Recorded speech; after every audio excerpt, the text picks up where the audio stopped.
আসসালামু আলাইকুম, শুভ সকাল সবাইকে। সো ফাইনালি ল্যান্ডেড হচ্ছে গ্রামের বাড়িতে। আর মার্শাল্লাহ আমাদের একটা আম গাছ এখানে দেখতে পাচ্ছেন, প্রচুর আম এখানে। আপনাদেরকে দাওয়াত রইল আম খাওয়ার। আমের যে অবস্থা আপনারা দেখলে বুঝতে পারবেন এটা আসলে পাকা কিনা। ওই যে একটা দেখেন পুরা মাটিতে মাটিতে পড়ে গেছে।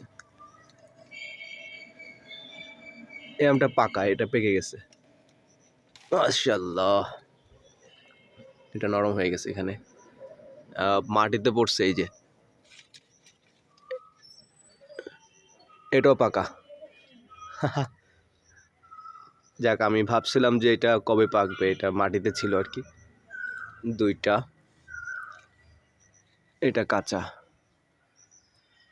এটা হচ্ছে কোনো কলপি গাছ না, এটা হচ্ছে নর্মাল, হচ্ছে আমাদের বাড়িতে মানে এই আটির গাছ। মানে এই গাছটার একটা গল্প আছে। সো এইটার হচ্ছে আমাদের উঠানে একটা গাছ ছিল, সেই গাছটা ঝড়ে পড়ে যায়। সেই গাছটা সব থেকে পুরাতন গাছ, ছোটোবেলায় অনেক স্মৃতি।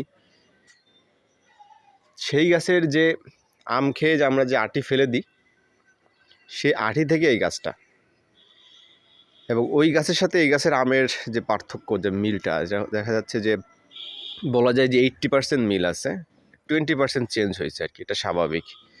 এখানে আর কোনো পাকা আম আছে কিনা আমি খুঁজতেছি। আর উপরের দিকেও আপনারা দেখতে পাচ্ছেন কিনা, প্রতিদিন সকালে সকালে মনে করেন যে এখানে আসলে 8 থেকে 9টা আম, 5টা 6টা আম সবসময় পাওয়া যায় আর কি। এই হলো অবস্থা আর কি। আর এখন যেটা আপনাকে দেখাবো, এটা হচ্ছে কলপি গাছ, মানে আমরুপালি, বিখ্যাত আমরুপালি। এটা হচ্ছে সেই গাছ, আমরুপালি। এটা পুরা উঠানের মাঝে, আপনি যদি দেখেন তাহলে বুঝতে পারবেন। এটা হচ্ছে আমি ইচ্ছা করে উঠানের মাঝেই মানে এটা লাগাইছিলাম। আমি আর বাবা গেছিলাম বাজার থেকে কিনে আনতে। এটা আজ থেকে আরও 2-2.5 বছর 3 বছর হচ্ছে আর কি, একটা গাছ।